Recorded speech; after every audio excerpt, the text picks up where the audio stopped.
안녕하세요. 영웅책방 책방지기 나영웅입니다. 오늘은 일의 기쁨과 슬픔이라는 책을 소개해드리려고 합니다.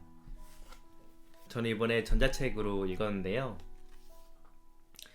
이 소설은 판교 소설로 유명세를 떨치고 있던 단편 소설입니다. 이 소설이 출판사의 사이트에 연재가 되고 무려 40만 누적 조회수를 올렸다고 합니다. 많은 직장인들이 자신의 이야기를 그대로 옮긴 듯한 이 소설을 카카오톡과 SNS를 통해 서로 공유하면서 공감대를 형성했다고 하는데요. 한국의 벤처기업 종사자는 약 70만 명이고 그 중에 7만 명이 판교에서 근무를 하고 있다고 합니다. 판교에는 IT 기업들이 즐비하고 또 수많은 스타트업들이 유니콘이 되기 위해 욕망을 불태우는 곳이기도 하죠. 스타트업은 기존에 없던 서비스에 주로 탄생하기 때문에 기술의 변화에 민감하고 적응이 빠른 젊은 청년층이 주로 일하고 있습니다. 때문에 밀레니얼 세대의 직장인을 표현하는데 판교는 꽤 훌륭한 무대를 제공한다고 볼 수 있습니다.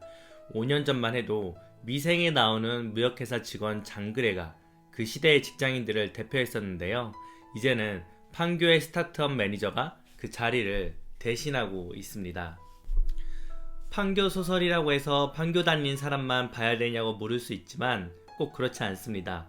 첫 출근, 사내 연애, 직장 동료의 청첩장 등 이 시대의 직장인들이 생애 주기에 겪을 수 있는 다양한 에피소드들을 생생하게 다루고 있어 회사에 다녔던 분이라면 누구나 재밌게 즐길 수 있는 소설입니다.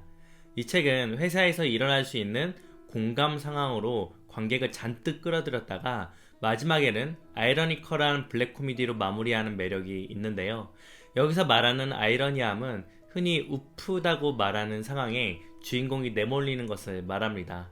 관객은 자신이 겪을 수도 있는 일이라는 생각에 긴장을 하지만 결국 자신의 상황이 아님을 안도하고 주인공이 겪는 불행에 실소를 터뜨리게 되는 겁니다. 바로 이 절묘한 웃음의 포인트가 이 소설의 매력이라고 볼 수 있습니다. 저는 오늘 이 책에서 가장 재밌게 읽은 3개의 단편을 소개하려고 합니다. 이들 단편은 각각 스타트업과 청첩장과 아파트라는 배경에서 시작되는데요. 밀레니얼 세대의 직장인을 표현하는데 이만큼 적절한 키워드도 없는 것 같습니다. 시간 관계상 3편을 골랐지만 나머지 에피소드들도 하나같이 흥미로우니 꼭 읽어보길 추천합니다. 일의 기쁨과 슬픔. 네, 제가 소개하는 첫 번째 에피소드입니다. 합시다 스크럼. 스크럼은 스타트업 구성원이 각자가 진행하는 프로젝트의 현황을 짧게 공유하는 보고 문화입니다. 단편의 가장 첫 번째 단락을 읽는데 제가 바로 전에 다니던 스타트업이 떠올랐습니다. 당시의 대표님도 실리콘밸리에서 유행하는 경영 문화를 바로바로 자신의 회사에 실험하는 스타일이었는데요. 당시 그 회사의 면접을 볼 때 대표님은 이런 말을 제게 해주었습니다. 자네 나와 같이 이 세상을 바꿔보겠나? 정말 패기 넘치는 제안에 홀딱 4년의 청춘을 바쳤던 기억이 나는데요.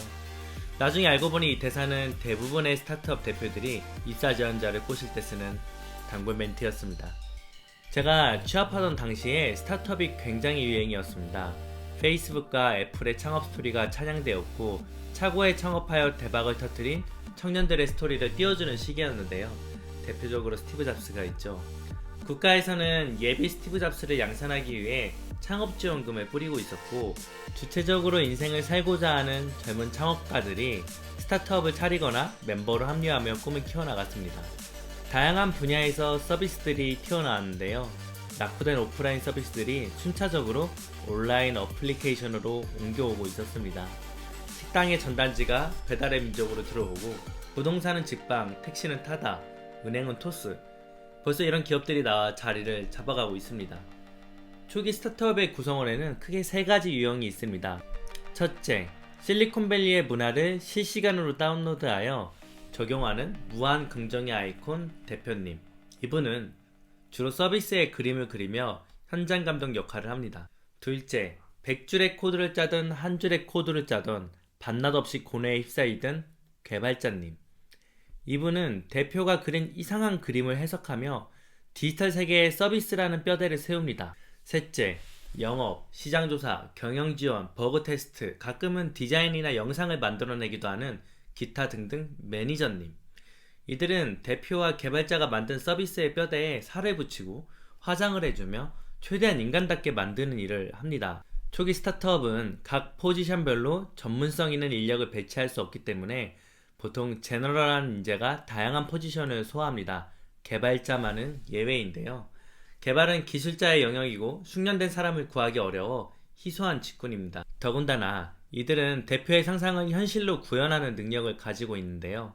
이런 이유로 초기 스타트업 대표들이 메인 개발자를 애지중지하기 마련입니다. 일의 기쁨과 슬픔을 소개하는 데 앞서 스타트업 구성원에 대한 이야기를 먼저 했는데요. 이야기에 등장하는 스타트업 대표, 서비스를 책임지는 만능 개발자, 그리고 그들을 조율하며 서비스를 만들어 나가는 매니저 안나가 현실의 스타트업 구성원을 절묘하게 묘사하고 있기 때문입니다. 주인공인 안나는 우리 동네 중고마켓이라고 불리는 우동마켓에 다니고 있습니다. 위치 기반으로 중고 거래를 편리하게 할 수 있도록 돕는 스타트업입니다. 현실에서는 저도 자주 사용하는 당근마켓이라는 서비스와 동일합니다. 어느 날 이 서비스에 거북이 할인하는 사용자가 등장해 하루에도 수십 개씩 중고 상품을 올리며 거래를 합니다. 페이지를 3번이나 넘겨도 거북이 할 게시글만 있을 정도니까 정상적인 서비스에서는 일어나기 힘든 일이죠. 서비스에 피해를 끼치는 불량 사용자라면 계정을 중지시키면 그만입니다. 하지만 문제는 이 유저의 프로필에는 좋은 거래를 해줘서 감사하다는 인사로 빼곡하다는 건데요. 피해본 사람도 없고 오히려 거북이알 때문에 서비스의 거래 성공률이 높아지고 있는 겁니다. 우동마켓의 대표는 거북이알을 이해할 수 없는 불량 사용자로 치부합니다. 저는 이 부분이 IT 스타트업 대표를 아주 잘 표현했다고 생각하는데요. 대표들은 보통 자신이 그리는 그림대로 서비스가 운영되지 않으면 큰 문제가 있다고 생각합니다. 통제 불가능하거나 이해할 수 없는 일이 발생하면 결과가 좋고 나쁨을 떠나서 오류로 받아들이는 거죠. 좌우지간 이 대표는 계속 이 문제에 대해서 속을 끓이기가 싫어서 결국 매니저 안나에게 특별 임무를 요청합니다. 누군가 거북이알을 만나보면 어때요? 안나가 가볼까? 거북이알이랑 만나서 아무거나 거래 좀 해봐. 물론 산 물건은 안나가 가져도 돼요. 안나는 딱히 내키지 않지만 불량 사용자로 오해받는 거북이알을 만나기 위해 메시지를 보냅니다. 판교에서 직거래 가능할까요? 가능합니다. 점심시간에 만납시다. 약속은 순식간에 잡혔고 안나는 드디어 거북이알을 만나게 됩니다. 거북이알은 과연 누구였을까요? 중고품이 가득 실린 포터를 몰고 다니는 무시무시한 수염의 아저씨? 결혼식 날 약혼자가 오지 않아 미리 사두었던 혼수용품을 처분하는 안타까운 신부? 도박빚을 갚기 위해 회사 복지 포인트로 산 물건을 현금화하는 회사원? 어떤 상상을 했던 기구한 사연을 가지고 있는 사람일 것이 분명합니다. 그렇지 않고서야 하루에 수십 개의 중고 상품을 팔 수 있는 평범한 사람은 없을 테니까요. 결국 만능 매니저 안나는 거북이알을 만나 사연을 들을 수 있었습니다. 거북이알은 일의 기쁨을 느끼던 평범한 회사원이지만 회사는 그녀에게 슬픔으로 보상하였고 결국 누군가에게는 오류가 된 사람이었습니다. 거북이알의 사연이 궁금하다면 꼭 이 책을 읽어보시길 바랍니다. 일의 기쁨과 슬픔은 벤처회사가 즐비한 판교에 대해 사실적으로 묘사합니다. 너무 크고 현대적인 건물로 가득한 판교. 그 건물 안에 잔디를 깔고 안마의자를 두고 다양한 스낵을 제공하면서 사람이 아닌 사원으로서의 복지를 강조하는 회사들. 모두 어딘가의 소속으로 바삐 움직이지만 정작 나를 잃어버리기 쉬운 이곳. 우리에게 일은 단지 삶을 영위하기 위해 필요한 행위에 불과합니다. 그런데 최근 사회는 자신이 좋아하는 일을 찾아야 한다며 일의 의미에 대해 과한 무게감을 부여하고 있는데요. 대부분의 사람들에게 일은 단지 삶과 연동되는 슬픈 굴레일 뿐이죠.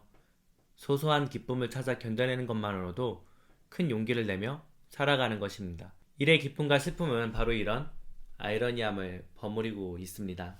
본질을 알고 나면 결국 위대한 것이라고는 남지 않고 허탈함만 남아있는 것입니다. 잘 살겠습니다. 구제와 내가 하객 명단을 만들 때 세운 기준은 이 사람이 결혼한다면 내가 기꺼이 결혼식에 갈 것인가 였고, 그 기준에 빛나 언니는 전혀 부합하지 않았기 때문에 청첩장을 줄지 말지 고민조차 하지 않았다. 결혼을 앞둔 주인공은 결혼식 하객 명단의 기준을 명확히 정합니다. 그런데 이 명단에 절대 포함되지 않는 빛나 언니가 갑자기 청첩장을 달라며 조르기 시작하며 이 이야기는 시작되는데요. 결국 주인공은 빛나 언니에게 13,000원짜리 특 애비동을 시켜주며 청첩장을 건네줍니다. 황당하게도 빛나 언니는 그녀의 결혼식에 오지 않습니다.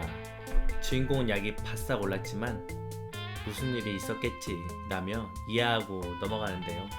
그런데 어느 날 빛나 언니가 결혼식에 참석하지 못해 미안하다며 자신이 선물해주면 좋을 결혼 선물을 고르라고 합니다. 주인공은 대한민국 평균 축의금 금액인 5만원 한도에서 선물을 고르다 이내 포기하고 마는데요. 5만원 이하로 사자니 손해보는 것 같고 5만원 이상을 요구하는 것도 너무 과한 것 같다는 마음입니다. 사실 별로 친하지 않은 사람의 요청으로 쓸데없는 고민을 하는 상황이 마음에 들지 않아 결국 빛나 언니에게 밥이나 한 끼 사세요 라고 합니다. 그렇게 그녀는 언니에게 25,000원짜리 한정식을 잘 얻어먹는데요. 빛나 언니는 우리를 실망시키지 않고 주인공에게 한 번 더 펀치를 날립니다. 어느 날 주인공의 키보드 밑에 자신의 청첩장을 깔아놓고 호련히 사라진 건데요.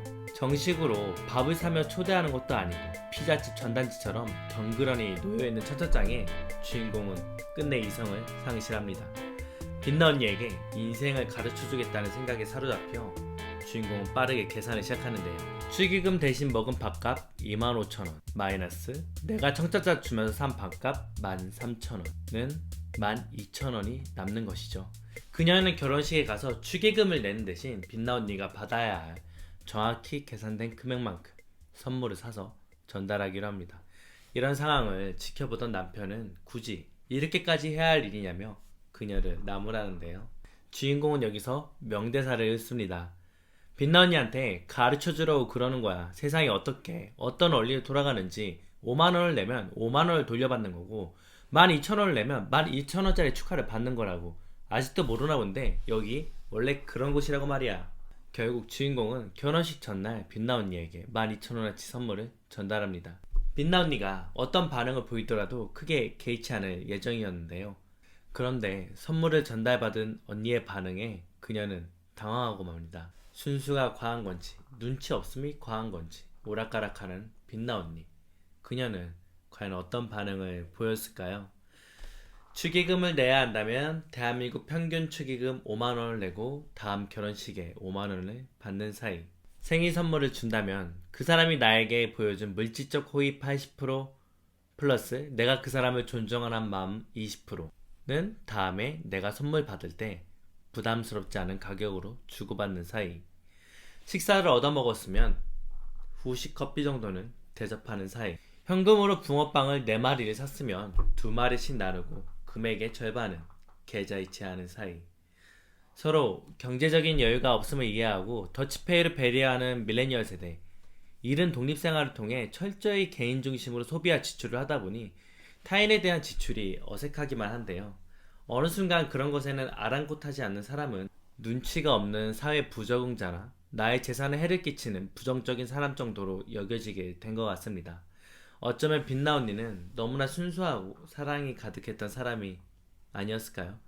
설령 그렇다 한들 이 이야기의 주인공이나 우리는 빛나 언니를 닮고 싶지는 않았을 것입니다. 우리가 그녀만큼 삶을 호락호락하게 살아오지 않았기 때문이겠죠. 도움의 손길. 어떻게 계속 하시겠어요? 그녀는 자신의 외투 자락을 내려다보고 단추를 잠그면서 무심히 말했다. 그러나 그 말에는 누가 봐도 완벽하게 일을 해낸 사람의 은근한 자신감이 묻어 있었다. 전세를 전전하던 부부는 7년 만에 아파트를 구입합니다. 평생 세입자로 살아오다 인생에서 처음 집주인이라는 타이틀을 따낸 것인데요. 인테리어 회사를 통해 새 집을 디자인하고 들여놓을 가구도 허투루 고르지 않습니다. 하지만 이 부부는 서로의 직장에서 정신없이 일을 하다 보니 집을 청소하고 관리하기가 버거웠는데요. 좀 더 안락한 생활을 위해 청소를 돕는 도우미 아주머니를 불러볼까 고민해봅니다. 부모 세대의 도우미 아주머니를 부르는 일은 남부럽지 않게 돈을 버는 부잣집에서나 가능한 서비스라고 생각을 하죠. 여기에 나오는 주인공은 자신이 큰 부자도 아닌데다가 또 돈으로 인력을 빌려 생활에 도움을 받는 것이 아무래도 탐탁지 않아 주저주저했습니다.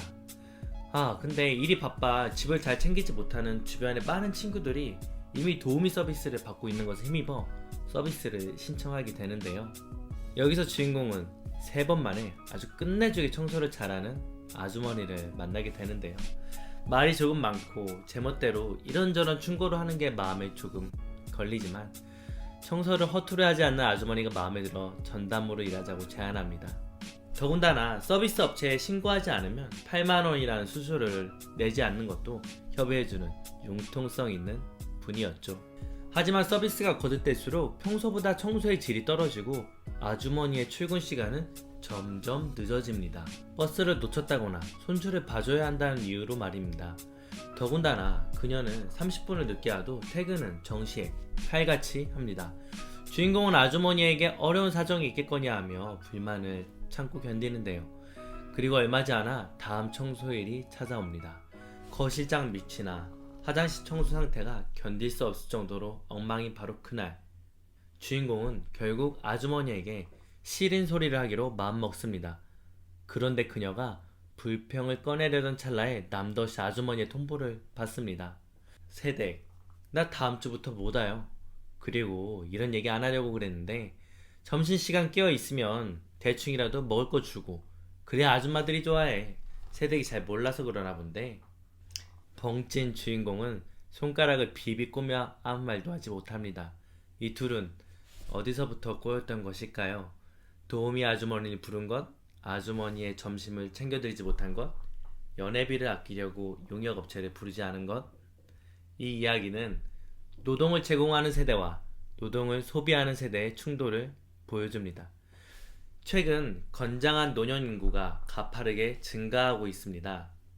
더불어 이들은 인력 서비스를 제공하는 가장 큰 세대가 되어가고 있는데요. 이제 소비의 중심이 되어가고 있는 밀레니얼 세대들은 자신의 시간을 지키기 위해 부모 세대의 시간을 사는 경우가 점차 늘어나고 있습니다. IT 기술의 발전으로 수요와 공급은 더욱 원활해졌고 덕분에 큰 부자가 아니어도 서로 원하는 조건에 노동을 교환할 수 있게 되는데요. 노동을 소비하는 밀레니얼 세대는 줄 건 주고 받을 건 받는 합리적인 계산을 중요하게 생각합니다. 노동을 제공하는 부모 세대는 인간적으로 이렇게까지 했으면 알아서 이 정도는 챙겨줘야지 하는 인지상정식 계산을 하곤 하는데요. 하지만 두 세대가 가지고 있는 인지상정의 기준이 매우 다르다 보니 서로가 서로의 세대에게 굉장히 뻔뻔해지는 상황을 종종 마주하곤 합니다. 이 소설의 주인공은 한 가지 실수를 하게 되죠. 바로 업체를 통해 정식 계약을 맺지 않은 것입니다. 계약은 서로가 인지상정으로 생각하는 기준이 우선되는 것이 아니라 보편적인 서비스 기준에 따르기 때문에 이런 당황스러운 상황을 방지할 수 있습니다. 단지 계약으로 묶여야만 간신히 언약을 지키는 모습이 한없이 인간다워 조금 씁쓸하게 다가옵니다. 네, 오늘은 일의 기쁨과 슬픔에 수록되어 있는 3편의 단편을 소개해 드렸는데요. 에피소드 하나하나가 우리가 겪었던 또는 우리가 겪을 수 있었던 일들이라 고개를 끄덕이며 읽을 수 있었습니다. 현실적인 이야기 속에 있을 법한 비현실적인 주인공들의 활약으로 사회와 우리 세대를 비틀어 볼 수 있어서 즐거웠던 소설이었습니다. 여러분은 지금 어디에 위치해 있나요? 스타트업, 청첩장, 아니면 아파트를 고민하고 계시나요? 어떤 과정에 있던지 슬픈 아이러니에 빠지지 않고 잘 이겨내기를 바랍니다. 작고 개인적인 자신의 이야기를 모아 하나의 세대를 재치 있게 표현한 일의 기쁨과 슬픔을 환영하고 싶습니다. 오늘의 책 소개는 여기까지 하겠습니다. 지금까지 시청해주셔서 감사합니다.